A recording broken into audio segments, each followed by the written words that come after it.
Yo, all right, y'all. It felt so long since I recorded a video. Because literally I didn't record my last upper lower day. It is a new upper day, so it's upper A, but I didn't record my upper C day and my lower B day. Which lower B is like the same in and out workout, so I don't change it. Maybe my leg press a little bit, but I keep the exercise selection the same.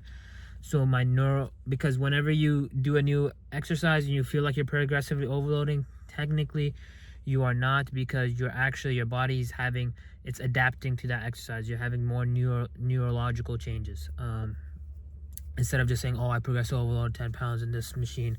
But once you stay consistent to a machine, you'll start to realize you can't force progressive overloading. Progressive overloading essentially will just happen day by day, because essentially bodybuilding is consistency. Consistency will outweigh everything, right? No matter what split you do. And also people will argue that, oh, my bench increased or something increased, but they actually put that in the beginning of the workout, where they have the most mechanical tension and the most essentially energy more output more energy, more force into that workout. So suppose I did my leg extensions before my squats would go down, but my leg extensions will go up. Suppose I did like some movement in the beginning and I used to do it before, that obviously will have like a 10 to 5 pound increase, because I just have more energy for it. I mean, just basic brain knowledge, but some people are just like, too dumb to realize it, at least on TikTok. Some people, I don't know. But listen again, and then there was a news video talking about Togi, how like why I'm bigger than like Jeff Nippert, so why do I gotta listen to Jeff Nippert even though he's wrong? I mean, I get it, he has a point, he's bigger, but also you're a fucking drug abuser. All right, listen, to all the short kings daddies out there, bro, I'm with you. All right, listen, bro, we literally got nothing. We got no height, so what do we got? We got muscle. We can have more muscle mass in our frame compared to a taller guy. Even a taller guy, I've talked about this, even though a taller guy over time will look bigger and stronger and taller over time if they keep continuing. Obviously a shorter guy will look like that, more muscle because if you have a shorter guy who's 200 pounds versus a taller guy who's 200 pounds, depending on genetics and many factors, the shorter guy will look like he has more muscle. But I still would want to be 6 foot, because if you're 6 foot, 200 pounds lean, bro, you will, and I'm talking about like 200 pounds lean, bro, 6 foot, bro, you got everything. All right, because if you're 200 pounds lean, I'll take that height over that muscle, trust me. I'll literally have 19-inch biceps than 20 inches because I'm shorter or I'm taller. Or I'll take the 19 inches if I'm taller and not have the 20-inch biceps because I'm shorter. You know what I'm saying? Height out does everything, all right? It has more aura. But at the end of the day, who the frick cares, all right? When you're given what you got, and you just got to deal with it. And then just move on and say it is what it is. I don't know why this went to a height topic. It just happened, but we are back, all right? I'm going to hit the gym. It's actually like later. I'm actually, I put the fries in the bag. I'm employed, well, kind of, because I had to, like I said in my last video, or I don't know, videos, the last time I recorded, I know I was talking about how I have to help my dad for a Subway, and boy was locked in the late night shift and all that. So it was kind of boring, bro. Like, I mean, depending on how you work and what you do, like a fast food job, the one I do, bro, there was things to do constantly, but it's just boring, bro. It was just boring. But it is what it is. Shit, that ain't gonna stop me from going to the gym. But yeah, I was gonna talk about other things, but I literally forgot. But just be consistent. Consistency outweighs everything. And yeah, man, progressive overload will come to you. And I'm getting high beamed right now, but it is okay. Let's just walk into the gym. And yeah, man, let's do this. This high beam is pissing me off now. Yo, what is up, guys? Welcome back to another video. And in today's video, honestly, I just wanted to talk a lot about science-based lifting. Essentially, like, I've just been pissed off because even colleges don't even know what they're talking about nowadays. Some colleges are saying that muscle tears are still the attribute to muscle growth. And dude, this is completely falsified. This is not even the actual statement. If they say anything about muscle tear, muscle damage, anything like that, know that the argument is already freaking wrong, and it's not even arbitrary to the actual discussion at hand, okay? The only driving force to muscle growth, and how many times do people have to say this, is mechanical tension.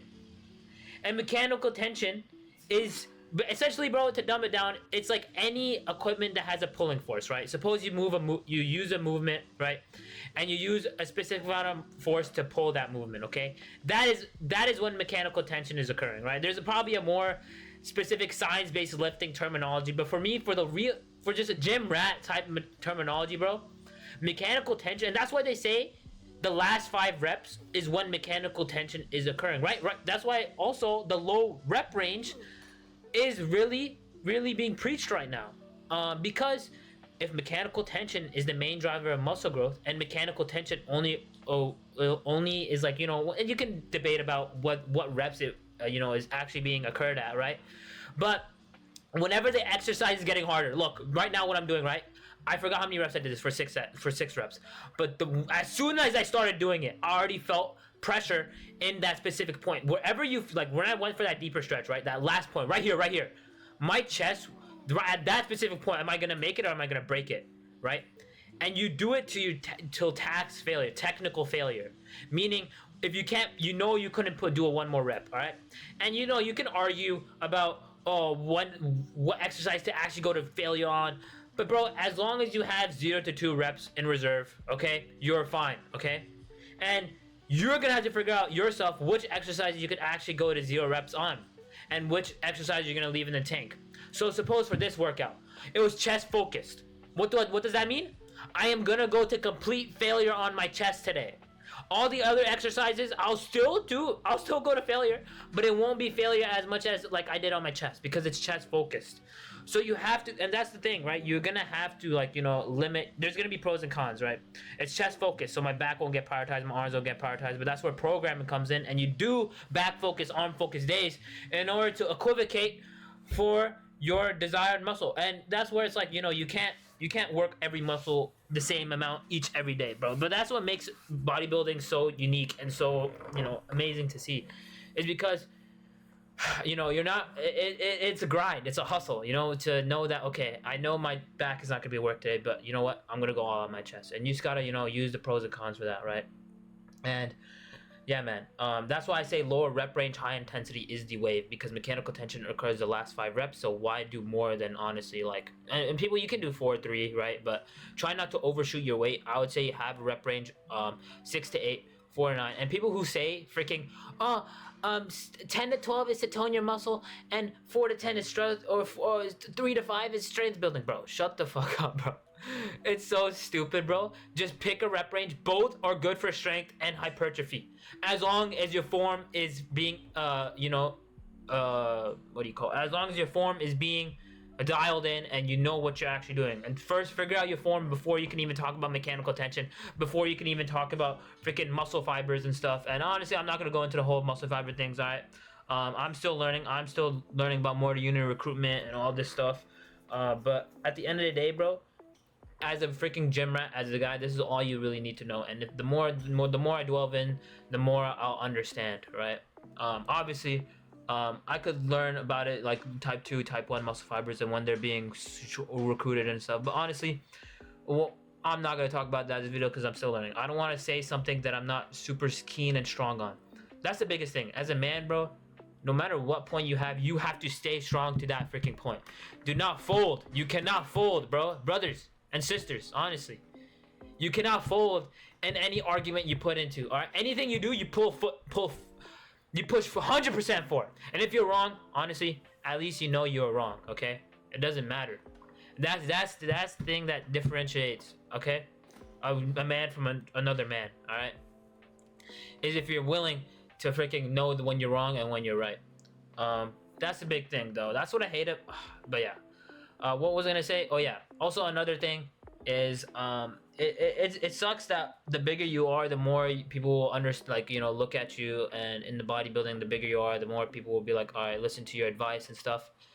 I mean, honestly, I can't, like, if it's in the natural realm, then I agree. Like, that's why people follow TNF, Ryan Jewers, Elijah Mundy, Paul Carter, because these are big guys, bro. They've been doing it for 10 plus years. This is my 2nd year, brother. So obviously, what I'm gonna expect, people are gonna obviously disagree on the young science-based lifters because they're just look smaller. They haven't had that mixed experience in their belt, so people are already gonna have a falsified perception on them, which is honestly, it pisses me off. But I also understand from the other point of view, is because you don't have that experience under your belt. And what do people look at in anything you do? Anyone will look at the experience you made, and the most experienced person will be that person to get the most amount of people understanding or like agreeing with what they're saying. See, there's a big guy right there. Look at that guy. By the way, this gym is filled with a lot of people who use steroids, and obviously, I'm not gonna go into the whole steroid natural realm. You decide with what you got, all right? But if you're a natural lifter, look at natural lifters. If you're a steroid lifter, look at other like natural, like people who are on like smart with their programming and all that. But steroids is a whole different realm. All right, I'm not gonna go into the whole pharmaceutical drug addict freaking discussion here. Okay, I'm not trying to do everything at once in this topic because this is my last workout. But yeah, man, I try to go to failure. I do bring the intensity. Every day is not going to be the same. Some days are going to be harder than others. Just know that. But at the end of the day, like right here, I maybe not could have done a rep. Obviously, I put in 2 times speed. But yeah, love y'all. Catch y'all later and hope you learned something. Peace. And we are done. Complete. Let's freaking go. I did forearms. I'm implementing forearms. They just took like freaking 10 more minutes, which is pissing me off because forearms are not boring. It just, I don't know. I don't like to be in the gym more than like 2 hours because this gym is far, and I'm talking about like the drive too. Like this drive is like 20 minutes, and that's AIDS, bro. If the drive wasn't that far, I would have been chilling. Also, I got my teeth cleaned. Let's go. Obviously they're like yellowish because that's like a natural color on the side. I do whitening strips, but oh my god, my bottom teeth were like they were filled up with plaque. It was crazy. And now yeah, so I got my teeth cleaned like a couple days ago, but yeah, I don't even know. I wanted to say that because I was ranting about it months ago, how I need to get my teeth cleaned, so I finally did. And yeah, that's about it. Workout started. Oh yeah, also, I forgot to say earlier, but this is like the first time I never wanted to record a video. Like, I mean, not like I was gonna do it regardless, but like before I was in the car, I wasn't like excited to record or anything. This is the first time I was like, should I even record? Like, I questioned myself. But it is what it is, it's because like I didn't know if I wanted. It's just like putting up a tripod and that's it. You just gotta record yourself. But I don't know. I just felt like I didn't want to record because like the past 2 days my workouts, like they've been like pretty good and I wasn't recording, and just like that, just motivation kind of depleted a little bit. But that's gonna happen no matter what you do in life. Anything will happen. You're not gonna want to do it because that's where people fall in. They fall into that trap. They don't want to do it anymore because it's repetition. Repetition gets boring, and boredom kills discipline. But at the end of the day, you just gotta grind it out, get through it. All right.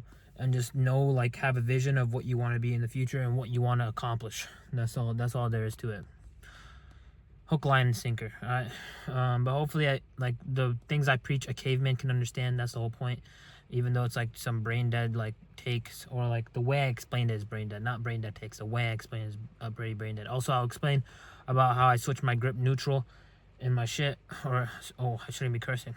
In my like, I want to talk about it in my voiceover. So yeah, kind of, I do my voiceover. Hopefully I remember. But yeah, neutral grip essentially it targets your upper chest more. But I'll go more in depth about like why I do it, like shoulder flexion and all that. If I do my research and if I like explain it correctly. Now it's starting to rain.